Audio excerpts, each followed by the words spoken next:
ես շատ խիստ մեղեդի իմ պատկերացնես եւ մի քիչ ավելի սուր եւ ազատատենչ։ Եթե Հադրութը մեղեդի լիներ, հենց այսպիսին կլիներ։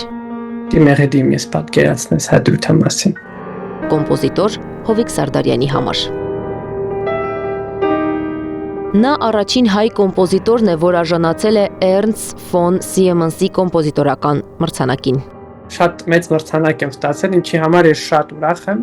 Սա պարզապես մրցանակ ստանալ չէ։ Սա նշանակում է, որ կոմպոզիտորը ճանաչվել է ոչ միայն իր ստեղծագործություններով, այլ մտածողությամբ, մշակույթ ձևավորող ուժով։ Մրցանակին արժանացած արվեստագետը դառնում է համաշխարհային մշակույթի պատմության մաս, որպես ժառանգություն ստեղծող։